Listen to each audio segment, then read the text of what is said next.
एएसपीसीएस education channel में स्वागत है मित्रों। बहुत ही महत्वपूर्ण प्रश्न की ओर चलते हैं। प्रश्न है आज का कि racial classification on the basis of indefinite physical traits, यानी कि अनिश्चित शारीरिक लक्षण के आधार पर प्रजाति का वर्गीकरण। बहुत इंपॉर्टेंट है, एक कंप्लीट क्वेश्चन एग्जाम में आता है। ठीक है, ध्यानपूर्वक सुनिए, देखिए, समझिए और कमेंट बॉक्स में जाकर कोई दिक्कत हो जरूर अपने दिक्कत को बोलिए। कमेंट बॉक्स में जाकर हम आपकी समस्याओं का, आपका कन्फ्यूजन हम जरूर दूर करेंगे। चलिए चलते हैं कि आंसर क्या है। Racial classification on the basis of indefinite physical traits, अनिश्चित शारीरिक लक्षण के आधार पर प्रजाति का वर्गीकरण। अनिश्चित शारीरिक लक्षण का तात्पर्य ऐसे लक्षण से है जिन शारीरिक विशेषताओं पर वातावरण यानी पर्यावरण का प्रभाव पड़ता है। ठीक है ना। एक लंबे अवधि के पश्चात पर्यावरणीय दशा के प्रभाव से उसके शारीरिक विशेषताओं में परिवर्तन हो जाता है या परिवर्तन दृष्टिगोचर होता है। अनिश्चित शारीरिक लक्षण के अंतर्गत निम्नलिखित शारीरिक विशेषताएं पाई जाती है। मानव में ऐसे कौन कौन से शारीरिक लक्षण हैं जो अनिश्चित हैं और उनके ऊपर वातावरण का प्रभाव पड़ता है। वातावरण के प्रभाव से वो क्या होता है, लक्षण भी प्रभावित होता है। वो क्या है, त्वचा का रंग, स्किन कलर। दूसरा है बाल का रंग, बनावट, वितरण या मोटाई। तीसरा पॉइंट है आंखों का रंग एवं बनावट, यानी आई पैटर्न कैसा है। ओठ की मोटाई एवं बनावट, संरचना, इसके आधार पर। ठुड्डी, चीन के आधार पर। कान की बनावट या संरचना के आधार पर। यह 6 ठो है जिस पर वातावरण का प्रभाव पड़ता है। परंतु प्रजातीय वर्गीकरण में यह एक महत्वपूर्ण भूमिका का निर्वाह करता है।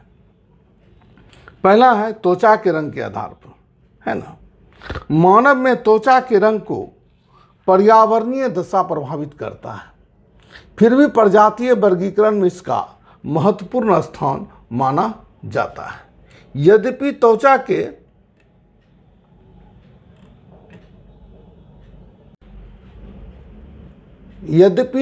के रंग पर पर्यावरणीय दशा का प्रभाव पड़ता है, लेकिन प्रभाव समाप्त होते ही त्वचा का रंग पुनः अपने मौलिक रूप में चला आता है। साथ ही त्वचा के रंग में होने वाला यह परिवर्तन इतनी लंबी अवधि में होता है कि इससे किसी समूह के प्रजातीय वर्गीकरण में विशेष सहायता मिलती है। अतः उदाहरण के लिए निग्रो प्रजाति के व्यक्ति के अमेरिका में सैकड़ों वर्षों से रहते आ रहे हैं, लेकिन अभी तक उसके त्वचा के प्रजातीय रंग में कोई विशेष परिवर्तन नहीं हुआ है। किसी भी व्यक्ति के त्वचा का रंग उसके त्वचा में उपस्थित मेलानिन नामक रसायन पर आधारित होता है। मेलानिन नामक रसायन त्वचा में उपस्थित एक विशेष कोशिका से उत्पन्न होकर त्वचा के ऊपरी कोशिका में चला आता है। जिस व्यक्ति के त्वचा में मेलानिन नामक रसायन की मात्रा जितनी अधिक होगी, वह व्यक्ति उतना ही अधिक काला होगा। इस प्रकार मेलानिन की कमी अथवा अधिकता के आधार पर, अर्थात त्वचा के रंग के आधार पर 3 प्रकार की प्रजाति का उल्लेख किया गया है। गोरा रंग, है ना, कॉकेशियन प्रजाति का होता है ना, जिसको लिकोडर्म कहा जाता है, श्वेत रंग। दूसरा है पीला रंग यानी पीतवर्ण, मंगोलियन प्रजाति में पाया जाता है। तीसरा है काला रंग यानी श्याम रंग, यह निग्रो प्रजाति में पाया जाता है। गोरी तथा पीली त्वचा की तुलना में काली त्वचा सूरज के विकिरण को सबसे अधिक मात्रा में अवशोषित करती है। देखिए अगला पॉइंट है बाल के रंग, बनावट, वितरण एवं मोटाई का आधार, है ना। बाल का रंग भी मेलानिन की उपस्थिति एवं मात्रा पर निर्भर करता है। जिस व्यक्ति के बाल में मेलानिन नहीं होता है, उसके बालों का रंग जन्मजात ही श्वेत पाया जाता है, यानी उजला पाया जाता है। ठीक है। बालों के रंग के आधार पर मुख्य रूप से 2 प्रकार के बाल पाए जाते हैं। काले बाल विश्व के सभी भागों में पाए जाते हैं। ब्लॉन्ड एवं रेड बाल उत्तर पश्चिमी यूरोप में पाए जाते हैं। बालों के बनावट, संरचना के आधार पर अब देखते हैं। सर्वश्री विल्स तथा हाइजर महोदय ने बालों के बनावट यानी संरचना के आधार पर 5 प्रकार के बालों का उल्लेख किया है। स्ट्रेट हेयर यानी सीधे केस, इस प्रकार के केस प्रधानतया मंगोलियन प्रजाति में पाया जाता है। लहरदार केस वेवी हेयर्स प्रधान रूप से कॉकेसाइड प्रजाति में पाया जाता है। घुंघराले केस है ना, कर्ली हेयर, इस प्रकार के केस प्रधानतया यानी कि मुख्य रूप से पश्चिमी यूरोप, भारत तथा ऑस्ट्रेलिया के क्षेत्रों में पाया जाता है।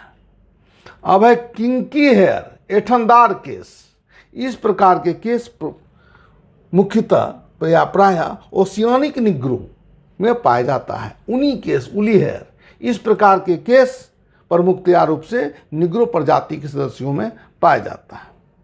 अब अगला पॉइंट है बालों का वितरण, है ना, बालों के वितरण के आधार पर। तो शरीर पर बालों का वितरण भी एक महत्वपूर्ण शारीरिक विशेषता या लक्षण है जो कि भिन्न भिन्न प्रजातियों में भिन्न भिन्न रूप से पाया जाता है। अब है शरीर पर बालों का वितरण यानी सघनता या विरलता, सघन रूप से या विरल रूप से, को 3 भागों में विभाजित किया गया है। सघन बाल, कॉकेसाइड प्रजाति के सदस्यों के शरीर पर बालों का वितरण अधिक पाया जाता है। कॉकेसाइड प्रजाति मतलब श्वेत प्रजाति। मध्यम बाल मंगोलाइड प्रजाति के सदस्यों पर पाए जाते हैं। विरल बाल निग्रो प्रजाति के सदस्यों पर में पाए जाते हैं। बालों का वितरण निग्रो प्रजाति के सदस्यों में बालों का वितरण काफी कम पाया जाता है। अब अगला पॉइंट है बालों के मोटाई के आधार पर। बालों के मोटाई को आधार मानकर बालों को 3 भागों में विभाजित कर प्रजातीय वर्गीकरण का उल्लेख किया गया है। गार्न के अनुसार बालों की मोटाई सामान्यतः 25 माइक्रोन से लेकर 125 माइक्रोन के बीच पाई जाती है तथा उनके अनुसार बाल के 3 प्रकार हैं। मोटे बाल 85 माइक्रोन एवं उससे ऊपर, है ना, कहाँ पाया जाता है? चीनी में, जापानी में। मध्यम बाल 57 माइक्रोन से लेकर के 84 माइक्रोन तक कॉकेसाइड प्रजाति पाए जाते हैं। पतले बाल 56 माइक्रोन से नीचे मंगोलियन प्रजाति के कुछ लोगों में पाए जाते हैं। अगला पॉइंट है आंखों के रंग एवं बनावट यानी कि संरचना के आधार पर। बनावट में क्या आएगा? ऊपरी भौं में मोड़, जिसको एपिकेंथिक फोल्ड या मंगोलियन फोल्ड के नाम से भी जाना जाता है। तो आंखों के रंग एवं बनावट का भी प्रयोग प्रजातीय वर्गीकरण में किया गया है। आंखों के रंग के आधार पर देखते हैं, कॉकेसाइड प्रजाति के सदस्यों के आंखों का रंग प्रधानतया यानी मुख्य रूप से नीले एवं भूरे रंग की होती है। हैरिसन के अनुसार यूरोपीय महिलाओं में पुरुषों की अपेक्षा गहरे रंग की आंखें पाई जाती है। बंबई के कोंकणस्थ ब्राह्मणों में धूसर रंग की आंख पाई जाती है। ये बहुत इंपॉर्टेंट है, पूछता है। उत्तर पश्चिमी सीमांत प्रांतों में नीले रंग की आंखों की प्रधानता पाई जाती। प्रधानता मतलब मुख्य रूप से आंखों के बनावट संरचना के आधार पर। अगला पॉइंट, आंखों के बनावट संरचना के आधार पर मंगोल प्रजाति के सदस्यों में तिरछी एवं अधखुली आंखें पाई जाती है। आंखों के इस बनावट को एपिकेंथिक फोल्ड यानी मंगोलियन फोल्ड के नाम से जाना जाता है। आंखों के बाह्य त्वचा के ऊपरी सतह पर एक तह देखने को मिलती है जिसे एपिकेंथिक फोल्ड कहा जाता है।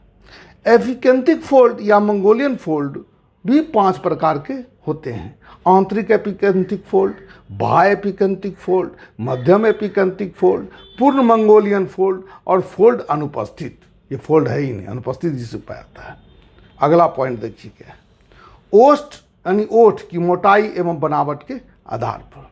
प्रजातीय वर्गीकरण में ओष्ठ की मोटाई यानी ओठ की मोटाई को 4 भागों में विभक्त किया गया है।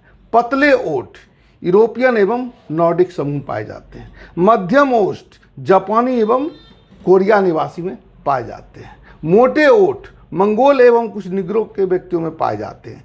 अत्यधिक गहरे एवं मोटे ओठ अफ्रीका के निग्रो लोगों में पाए जाते हैं।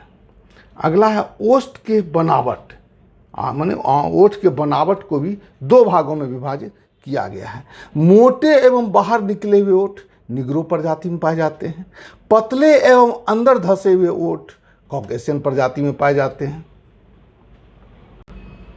अगला पॉइंट है ठुड्डी, यानी चीन के आधार पर। चीन मतलब ठुड्डी।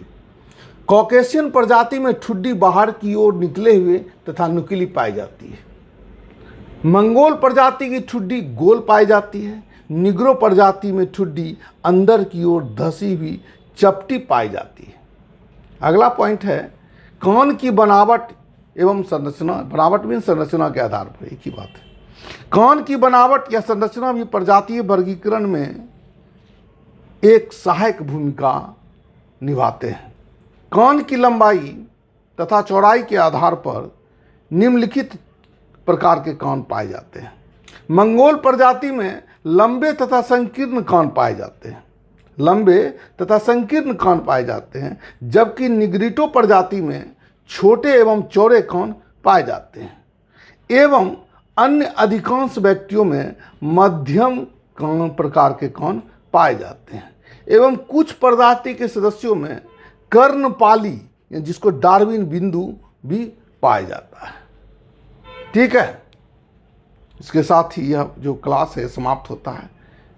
आशा करता हूं कि आपको यह वीडियो अच्छा लगा होगा। आप लाइक, शेयर, सब्सक्राइब जरूर करें और कमेंट बॉक्स में जा करके अपना जो आपका मन में जो विचार है, कितना अच्छा लगा या कुछ सजेशन चाहते हैं तो आप ज़रूर लिखें।